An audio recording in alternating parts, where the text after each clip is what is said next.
Hi everyone, welcome back to our channel humanitize. This side Preeti and I hope आप सबकी preparation boards 2025 की बहुत अच्छी चल रही होगी। सो इस वीडियो को स्टार्ट करने से पहले please do like share and subscribe ताकि आपको ह्यूमैनिटाइज चैनल की नई से नई अपडेट्स आपको मिलती रहे। और आपको पता है जैसे कि हम वन शॉट वीडियो लेकर आ रहे हैं हर एक चैप्टर की, हर एक ह्यूमैनिटीज सब्जेक्ट की। सो आज मैं आपको साइकोलॉजी के chapter 1 variations in psychological attributes को समराइज करूंगी with the help of NCERT solution, ताकि आपको पता चले कि आपको क्वेश्चंस कैसे अटेम्प्ट करना है, उनके आंसर्स को कैसे लिखना है, प्लस कैसे कैसे टाइप ऑफ क्वेश्चंस आपसे पूछे जा सकते हैं। तो यहाँ तो मैं आपको एनसीईआरटी सॉल्यूशंस के साथ समराइज करूंगी इस चैप्टर को। सो आपको सिर्फ वीडियो को लास्ट तक देखना है और लाइक करना है, शेयर करना है और अपने फ्रेंड्स के साथ शेयर करना है, जो भी आपके साइकोलॉजी फ्रेंड्स हैं, एंड सब्सक्राइब करना है। तो let start the video with question number 1. Question number 1 is how do psychologists characterize and define intelligence? तो क्या लिखा हुआ है कि कैसे कैसे साइकोलॉजिस्ट ने करेक्टराइज किया और डिफाइन किया इंटेलिजेंस को। सो इसका आंसर क्या है? इसका आंसर तो छोड़ो, पहले आपको मैं बताती हूँ आपको लिखना क्या है। इसमें आपको टेक्स्ट बुक में से बहुत सी डिफिनेशंस गिवन है इंटेलिजेंस के ऊपर, वो आपको लिखनी है। पर मैं आपको सिंपल मीनिंग बताती हूँ इंटेलिजेंस क्या होती है। अगर इंटेलिजेंस को हम अगर कॉमन सेंस के अकॉर्डिंग बोले, तो अगर आपके कुछ अच्छे मार्क्स लेकर आ जाते थे एग्जाम में, तो आपके फ्रेंड्स आपको क्या बोलते थे कि यार बहुत इंटेलिजेंट पर्सन है। बट वो इंटेलिजेंस नहीं होती। सिर्फ मार्क्स लाना is not about intelligence. Marks तो हमें सिर्फ हमारी कैपेबिलिटीज को बताता है, ठीक है, हमारी अंडरस्टैंडिंग लेवल को बताता है। बट इंटेलिजेंस क्या होता है? Intelligence according to psychological notion हमारी रेडी वेट होती है कि हम कितनी जल्दी किसी काम को कर पाते हैं। जो भी इंटेलिजेंट पर्सन होगा आपको उसके कुछ एट्रीब्यूट्स दिखेंगे, कैसे कि वो रेडी वेट होगा, वो दो स्टिमुली के बीच में रिलेशनशिप डिराइव कर पाएगा। वो पर्सन बहुत अच्छा होगा लर्निंग में, एडेप्टिंग में अपने एनवायरमेंट को, ठीक है। सो यहाँ पे डिफरेंट साइकोलॉजिस्ट ने अपनी डेफिनेशन दी है इंटेलिजेंस पे, जिसमें बता देती हूँ अल्फ्रेड बिनेट की। अल्फ्रेड बिनेट ने इंटेलिजेंस को कहा है कि एबिलिटी है टू जज well, understand well and reason well.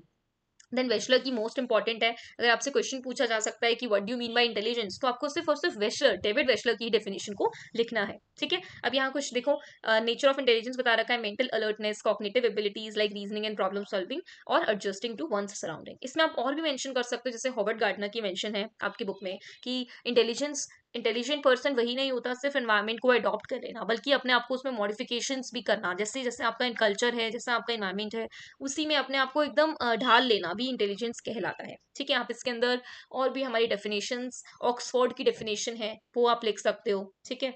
सो वो सारी डेफिनेशंस आप इसमें कवर अप कर सकते हो। नेक्स्ट क्वेश्चन पे आते हैं, क्या इंटेलिजेंस रिजल्ट है हेरिडिटी का या एनवायरमेंट का। So question number 2 is about the role of interplay of intelligence, heredity and environment, that means nature and nurture की। इंटेलिजेंस का नेचर और नर्चर का रोल क्या है। तो नेचर क्या होता है, नर्चर क्या होता है, तो मैं आपको बताती हूँ। नेचर होता है सिंपल, नेचर बेसिकली आपकी हेरिडिटी होती है, और नर्चर आपका क्या होता है, एनवायरमेंट होता है।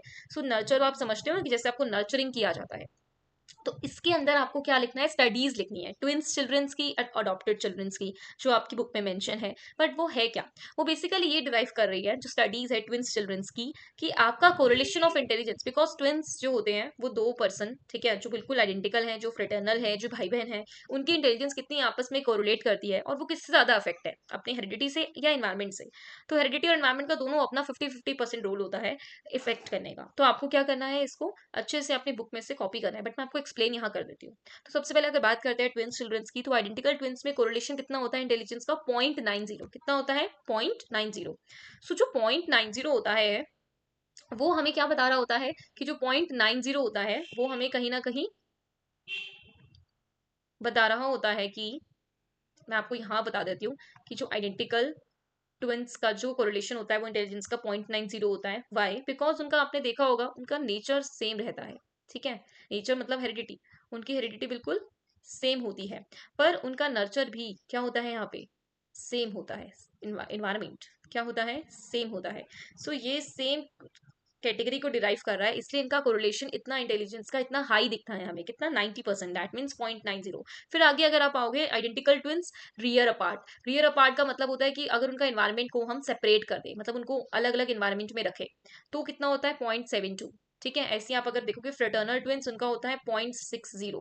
ऐसी अगर आप देखोगे सिबलिंग्स, तो उनका होता है 0.50। फिर अगर आप देखोगे siblings rear apart, that means 0.25। तो ये बार बार रिडक्ट होता जा रहा है। वाई, बिकॉज वहां पर कुछ ना कुछ इन्फ्लुएंस हो रहा है। जैसे यहाँ पर 0.72 है, क्योंकि उनका नर्चर ये वाला जो है ई, ये चेंज हो गया है, मतलब इन्वायरमेंट, और हेरिडिटी क्या है, अभी भी सेम है। यहाँ पे फ्रेटर्नल होते हैं कि हेरिडिटी भी अलग हो गई है और इन्वायरमेंट सेम है।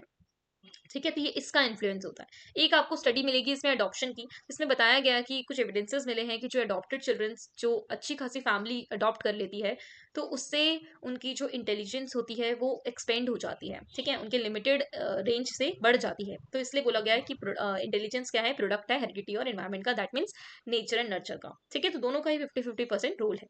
अब आते हैं हम अपने थर्ड क्वेश्चन पे। मैं आपको सारे क्वेश्चन इस तरीके से ही कराना चाहती हूँ। यहाँ पे आ जाते हैं क्वेश्चन नंबर 3 पे। Explain the multiple intelligence identified by Gardner. तो गार्डनर ने यहाँ पर इंटेलिजेंस को डिस्क्राइब किया था कि इंटेलिजेंस कभी भी एक सिंगल एंटिटी नहीं होती। सिंगल एंटिटी दैट मीन्स कि एक ही एट्रीब्यूट में हम पूरी उनकी इंटेलिजेंस को मेजर करते हैं हर किसी को, इसलिए सिंगल एंटिटी नहीं होती, वो कंसिस्ट करती है हर किसी में मल्टीपल टाइप्स में। तो यहाँ पर इन्होंने 8 मल्टीपल टाइप्स बताए थे। जैसे कि लिंग्विस्टिक, लिंग्विस्टिक होता है कि लैंग्वेज की मास्टरी, जैसे इसमें लिखा हुआ है, दैट मीन्स आपके अंदर क्या है, वर्ड स्मार्टनेस है। लिंग्विस्टिक एबिलिटी ज्यादातर स्ट्रॉन्ग कंपोनेंट आपके जितने भी राइटर्स होते हैं, पोएट्स होते हैं, ऑथर्स होते हैं, उनमें काफी होता है। ठीक है, और इवन आपके लेक्चरर्स जो होते हैं, टीचर्स जो होते हैं, उनमें लिंग्विस्टिक इंटेलिजेंस काफी स्ट्रॉन्ग में होता है। ठीक है, फिर आते हैं लॉजिकल मैथमेटिकल, जो हमें कहीं ना कहीं एबिलिटी बताता है लॉजिकल रीजनिंग की, अब्स्ट्रैक्ट थिंकिंग की और क्रिटिकल थिंकिंग की। तो ये सारी इंटेलिजेंस ज्यादातर आपको साइंटिस्ट और मैथमेटिशियंस में ही डिस्क्राइब होगी। स्पाशियल क्या बताता है कि आप आपके अंदर एबिलिटी है कि आप विजुअलाइज कर पा रहे हो अपने 3D वर्ल्ड को। ठीक है, जितने भी पेंटर्स है, जितने भी आर्टिस्ट है, जितने भी आर्किटेक्चर है, जितने भी सर्जन्स हैं, उनके पास स्पाशियल इंटेलिजेंस है। वैसे ही म्यूजिकल, वन सेकेंड, मैंने यहाँ ऐसे ही मीट में रहकर करवा रही थी, तो मैं आ जाते हैं इसके बाद म्यूजिकल में। म्यूजिकल क्या है, sensitivity to sound and rhythm, that means आपके पास एबिलिटी है म्यूजिकल इंटेलिजेंस की, तो आप क्या कर पाते हो, different types of sound rhythm को अंडरस्टैंड कर पाते हो। ठीक है, मॉडिफाई कर सकते हो अपने अकॉर्डिंग और कंपोज भी कर सकते हो। तो कंपोजर सिंगर्स इनमें ज्यादा होती है ये। ऐसी बॉडीली काइनेस्थेटिक, बॉडीली काइनेस्थेटिक क्या बताती है हमें, देखो बॉडीली काइनेस्थेटिक दैट मीन्स आपके अंदर जो ये हैंड और हेड का कोऑर्डिनेशन है वो बहुत स्ट्रांग है।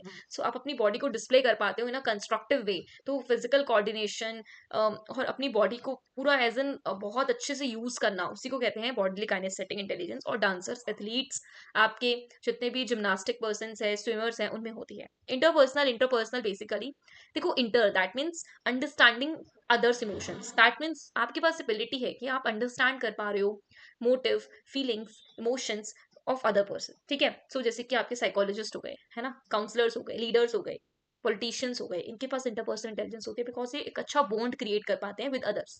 ऐसे intra, intra means on, that means आप अपने खुद के इमोशंस को अंडरस्टैंड कर पा रहे हो, आप अवेयर हो अपने मोटिव्स को लेकर, अपनी फीलिंग्स को लेके, अपने इमोशंस को लेके। तो ये क्या है, इंट्रापर्सनल इंटेलिजेंस है। नेचुरलिस्टिक क्या होता है, नेचुरलिस्टिक दैट मीन्स आप नेचर को रिकॉग्नाइज कर पा रहे हो, आपके पास एबिलिटी है कि आप different types of flora fauna को रिकॉग्नाइज कर पा रहे हो, सेंसिटिविटी रख पा रहे हो, तो वो नेचुरलिस्टिक है, जैसे फार्मर्स, बोटानिस्ट, ये सब। ठीक है, सो ये हो जाती है गार्डनर की थ्योरी।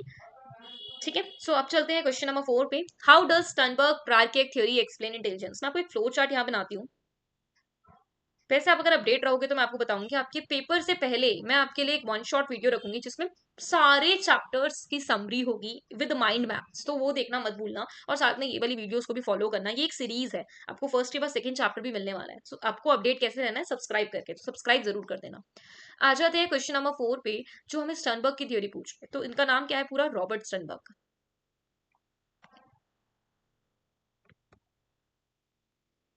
ये जो स्टर्नबर्ग है, इन्होंने इंटेलिजेंस को 3 डायमेंशन में डिवाइड किया। मैं इसको शॉर्ट में बताती हूँ। First is componential, next one is experiential, मैं इसको बहुत शॉर्ट में लिख रही हूँ, आप इसको देख लेना। इसको कहते हैं कॉन्टेक्चुअल। ठीक है, अब यहाँ पे देखो, componential is also known as analytical intelligence, experiential is also known as creative intelligence, और contextual is also known as practical intelligence. और अगर मैं इसको और सब टाइप करती हूँ इसके, तो कॉम्पोनेंशियल के भी आपको कितने टाइप्स मिलेंगे, 3 टाइप सब टाइप्स मिलेंगे। First one is knowledge acquisition, second one is Meta component, and third one is performance. ठीक है, अब मैं आपको एक एक करके समझा देती हूँ।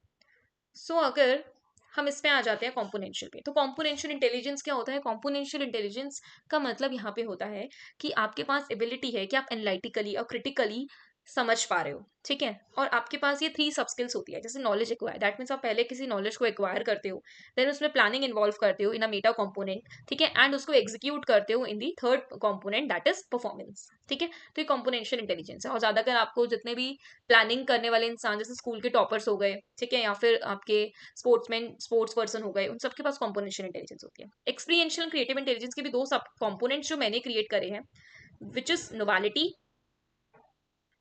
And automation. ठीक है, क्या है? ऑटोमेशन।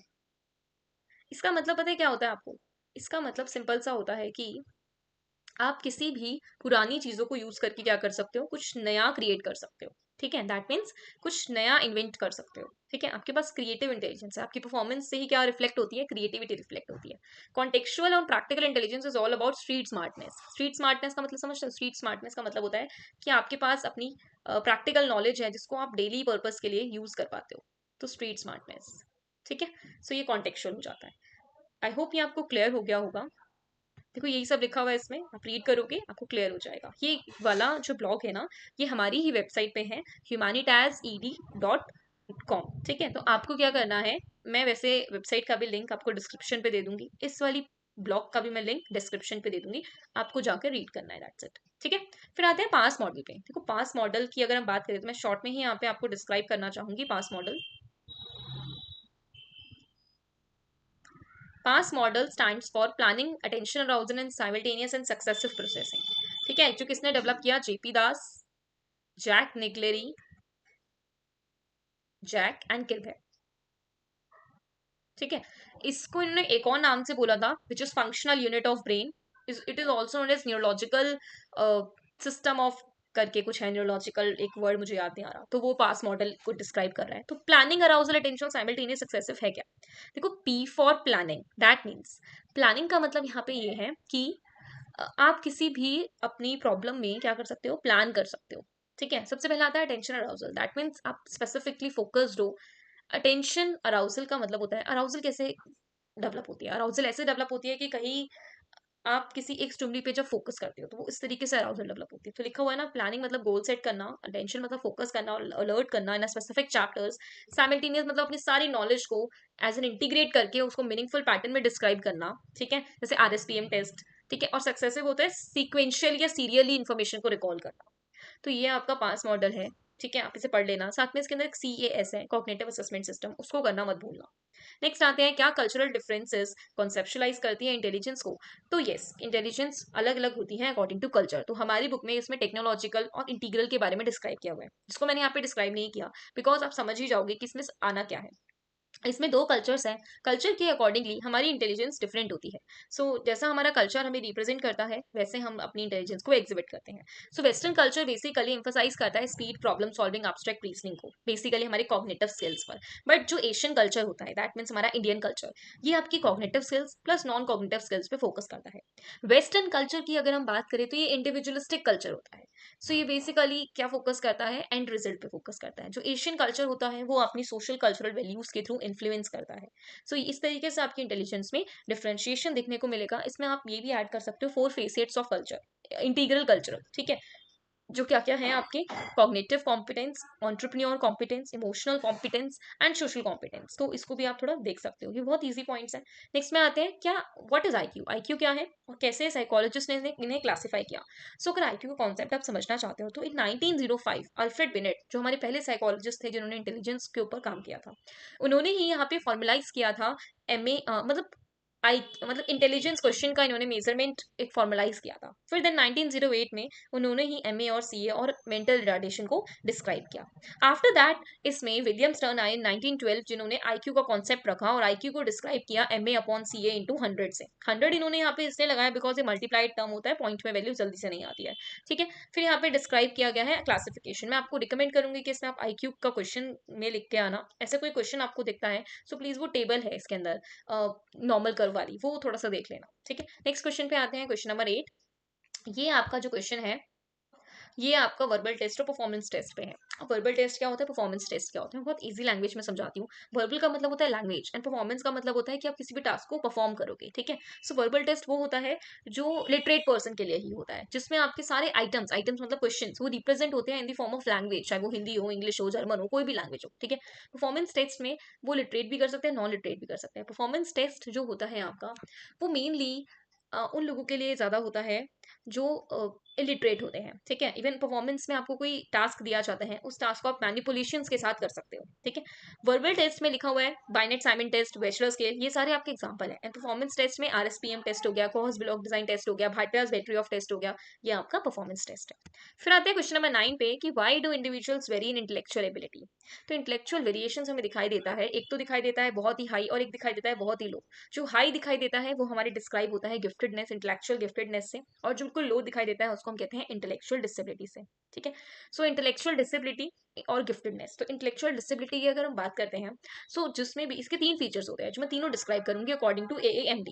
ठीक है, अमेरिकन एसोसिएट्स मेंटल डेफिशिएंसी या उनकी जो है वेब्स उनसे उन्होंने यहाँ पे डिस्क्राइब किया। फर्स्ट IQ जो होता है बिलो 70 होता है। सेकंड कि आपका जो अडेप्टिव बिहेवियर होता है वो डेफिशिएंट हो जाता है। What do you mean by adaptive behaviour? Adaptive behaviour that means आप एबल हो अपने एनवायरमेंट को इंडिपेंडेंटली डील करने के लिए, but you not able to do that because of disability. ठीक है, सो इसलिए deficient in adaptive behaviour. And third point is की आप आपकी जो ये चीज होती है डिसेबिलिटी, ये बेनिफेस्ट हो जाती है बिफोर 0 to 18 ईयर्स। सो ये क्या है? Intellectual disability. ठीक है, फिर आते हैं गिफ्टेडनेस पर। गिफ्टेडनेस बहुत हाई है तो इसमें IQ भी बहुत हाई होगा, 130 and above. Exceptional ability in a specific field, in a basically academic field, तो उसको गिफ्टेड कहते हैं। और ना wide variety of area cover करता है। तो अगर क्वेश्चन आ जाए गिफ्टेडनेस और टैलेंट में क्या डिफरेंस है, मैं आपको बता देती हूँ कि गिफ्टेडनेस जो होता है वाइड वैराइटीज ऑफ को कवर करता है, एंड जो टैलेंट होता है वो स्पेसिफिक स्किल होती है ना, स्पेसिफिक टर्म। ठीक है, सो गिफ्टेडनेस नॉर्मली कहाँ कहाँ से पता लग जाता है? बहुत सारे एजुकेशन प्रोग्राम्स के थ्रू हम पोटेंशियल को पहुंच सकते हैं गिफ्टेड इंडिविजुअल्स की, या फिर हमें टीचर्स से, हमारे क्लासमेट से, उनके रिजल्ट से पता लग जाता है कि वो पर्सन गिफ्टेडनेस है।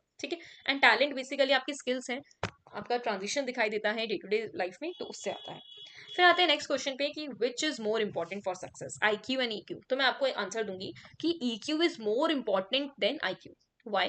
बिकॉज देखो EQ क्या होता है? EQ होता है कि regulation, appraisal and regulation appraisal of emotions. ठीक है, हम ये कह सकते हैं कि आप अपने इमोशंस को रेगुलेट कर रहे हो, अप्रेज्ड कर रहे हो, तो उसी को कहते हैं EQ, मतलब emotional question, emotional intelligence. Emotional intelligence बहुत जरूरी होती है लाइफ में, ताकि हम अपनी डे टू डे लाइफ की प्रॉब्लम्स को डील कर पाए। इमोशनल इंटेलिजेंस की अगर ऊपर बात करें तो बुक में भी यही मेंशन है कि EQ इज मोर इंपॉर्टेंट। मैं आपको एक बहुत अच्छा रीजन भी देना चाहती हूँ कि लेट्स से एक पर्सन है जो बहुत अच्छी, उसने एकेडमिक स्किल्स ले रखी है, बहुत हायर उस पे एकेडमिक उसके पास है, बट उसके पास जॉब नहीं है सिक्योर, जिससे कि उसके आने वाली कमिंग जनरेशन या वो जो आगे करने वाला है वो एकदम सेफ हो जाए। तो उसका IQ वेस्ट है बिकॉज उसकी कोई भी पर्सनल लाइफ सही नहीं है। बट वही एक पर्सन जिसका IQ मतलब इतना स्ट्रांग है, प्लस एक सक्सेस वाली जॉब है, सिक्योर फैमिली है, एक माइंडसेट क्लियर है, तो उसकी इमोशनल इंटेलिजेंस बहुत हाई है। और उसकी इमोशनल इंटेलिजेंस हाई है तो दैट मीन्स वो अपकमिंग इन फ्यूचर और अभी प्रेजेंट की सिचुएशन में बहुत कैपेबल हो पाएगा और बहुत खुश रहेगा। ठीक है, सो इसलिए इमोशनल इंटेलिजेंस बहुत जरूरी है। ठीक है, so study suggest that EQ is more critical for real life success and specially interpersonal skills, relationship and leadership roles, क्योंकि हमें हेल्प करता है डिसीजन मेकिंग में, इंटरपर्सनल रिलेशंस में, बहुत सारी चीजों में। ठीक है, फिर आते हैं क्वेश्चन नंबर 11 पे कि कैसे एप्टीट्यूड डिफरेंट है इंटरेस्ट और इंटेलिजेंस से। तो एक छोटा सा रीजन है,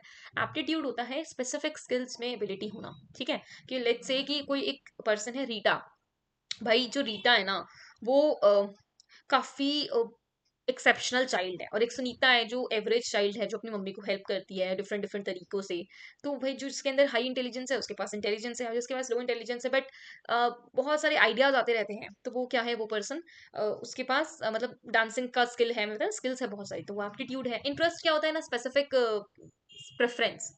ठीक है, सो एप्टीट्यूड होता है ability to learn a specific skill, interest होता है कि प्रेजेंस प्रेफरेंस एक पर्टिकुलर एक्टिविटी में, और इंटेलिजेंस होता है मेंटल एबिलिटी, जिससे कि आप कोई भी प्रॉब्लम सॉल्व कर सकते हो। ठीक है, तीनों में ही डिफरेंस है बहुत सारे, ये सब मेंशन है आपकी बुक में, एक बार देखना। आपको एक छोटे से केस स्टडी बताती हूँ। एक इंजीनियरिंग की पोस्ट पे एक पर्सन जाना चाहता है बिकॉज उसका इंटरेस्ट है, बट उसके पास उतना एप्टीट्यूड नहीं है, तो भी उसकी जो सक्सेस है वो सेटिस्फैक्ट्री नहीं दिखेगी। वही दूसरी साइड एक पर्सन है जिसमें बहुत अच्छा एप्टीट्यूड है बट उसका मन नहीं है कुछ करने का, ठीक है, उस फील्ड में, तो तब भी सेटिस्फैक्टरी रिजल्ट नहीं मिलेंगे। तो दोनों केस में एप्टीट्यूड इंटरेस्ट बहुत जरूरी है उसको सक्सेसफुली लीड करने में। ठीक है, नेक्स्ट पे आते हैं क्रिएटिविटी इंटेलिजेंस से कैसे डिफरेंट है। तो मैं आपको बताती हूँ इंटेलिजेंस और क्रिएटिविटी में क्या डिफरेंस है। Intelligence is all just about mental ability, general mental ability, but creativity is all about creative ability. ठीक है, इंटेलिजेंस में कहीं ना कहीं आप प्रॉब्लम सॉल्विंग होते हो, आपके पास स्पेसिफिक रूल्स होते हैं और उसी में आप रिजिड होते हो, बट क्रिएटिविटी में ऐसा नहीं होता, आपकी प्रॉब्लम सॉल्विंग आपकी आउट ऑफ द बॉक्स होती है। ठीक है, इंटेलिजेंस में आप क्लोज एंडेड क्वेश्चंस का यूज करते हो, बट क्रिएटिविटी में ओपन एंडेड क्वेश्चंस का यूज करते हो। जो इंटेलिजेंस होता है वो कहीं ना कहीं एक राइट सॉल्यूशन देता है, और क्रिएटिविटी आपको वैराइटीज ऑफ सॉल्यूशन प्रोवाइड करते हैं। तो इसलिए क्रिएटिविटी इंटेलिजेंस से अलग है। और साथ में आप ये भी लिख सकते हो, इसमें एक एग्जांपल है रीता और सुनीता का है शायद आपकी बुक में, कि भाई जो रीता है वो बहुत अच्छी है पढ़ने में, और सुनीता है जो बहुत अच्छी नहीं है, बट वो नई नई तरीके से मे भी मैंने रिप्लेस कर दिए दोनों के नेम, बट इस तरीके का कुछ एग्जाम्पल है बुक में, आप जाके देखना, ठीक है। और भी ऐसे सच वीडियोस चाहिए तो आपको मेरा भी पर्सनल एक चैनल है साई शिक्षा, ये इसका नाम है, ये लिखा साई शिक्षा, PSYSHIKSHA। तो आपको इसमें बहुत सारी वीडियोस मिल सकती है, ठीक है, इसको आप सब्सक्राइब कर लो। और इस वाले चैनल को तो करना ही मैनेटाइज, क्योंकि मेरी जितनी भी वीडियोस है सब इस पे ही आने वाली है, ठीक है, क्योंकि ये मेरा, और ये हमारी वेबसाइट है। अगर आपको और भी कुछ पढ़ना है तो इसमें आप रिकॉर्डिंग लेक्चर्स मिल जाएंगे आपको, वो आप ले सकते हो। और न्यू सेशंस का अगर आपको देखना है तो न्यू सेशन बैचेस हमारे स्टार्ट होने वाले हैं, ठीक है, और आपको इसमें लाइव सेशंस मिलेंगे, प्लस मेरी एक पर्सनल कोचिंग भी है, आप उसको भी कर सकते हो। सारी शिक्षा से आपको सारी इन्फो मिल जाएगी। सो ह्यूमैनिटाइज को आपको इसलिए लाइक शेयर सब्सक्राइब करना है, ताकि आपको नई नई वीडियोस मिले। तो ये ह्यूमैनिटाइज का ऑनलाइन बैच है जो स्टार्ट होने वाला है, और इसमें मेरा भी है क्लास 12 का, अगर मैं बताती हूँ तो यहाँ पे आपको साइकोलॉजी मिल जाएगा। 2 अप्रैल से 8 PM MWF स्टार्ट होने वाला है। सो जल्दी से जाके एनरोल करो इसमें, ज्वाइन नाउ करके। एंड इसमें आपको सारी डिटेल्स मिलेगी, रजिस्टर करना है आपको, इसमें रजिस्टर लिखा होगा, वहाँ पे क्लिक करके अपनी जो भी कुछ है वो आपको दिख जाएगा उसमें, ठीक है। सो ये है आपको, और साथ में अभी अगर बोर्ड्स है आपकी तो आप क्या कर सकते हो, नोट्स बाय कर सकते हो। नोट्स के देखो ये हमारे नोट्स हैं, आप ये बाय कर सकते हो, ठीक है। इवन रिकॉर्डेड लेक्चर्स भी हमारे पास है, ये रहे, आप ये ले सकते हो, रिकॉर्डेड लेक्चर्स साइकोलॉजी के। मॉक टेस्ट ले सकते हो, 12th का टेस्ट सीरीज बहुत ही सुपर्ब है, आप उसको भी ले सकते हो, बहुत ज़्यादा अच्छा है। इसमें आपको सारे टेस्ट मिलेंगे अलॉन्ग विद आंसर्स, तो आप बहुत अच्छी प्रैक्टिस कर सकते हो। मैं आपको एक टेस्ट दिखाती हूँ, ये देखो, ये आपका टेस्ट है। इसमें आपको पहले तो बहुत सारे MCQs मिल जाएंगे। अरे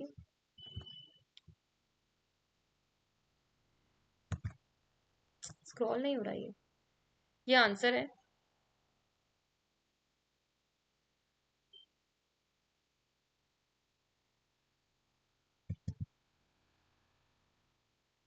तो ये आपको मिल जाएगा, आपको सिर्फ बाय करना है और मिल जाएगा आपको, ठीक है। So thank you so much guys for watching this video. I hope ये क्लैरिटी आपके में आई होगी कि चैप्टर 1 क्या है, किस पॉइंट ऑफ व्यू से बना हुआ है। सो आई होप ये वीडियो आपको बहुत पसंद आई होगी। Please do like share subscribe, नई अपडेट्स के लिए, नई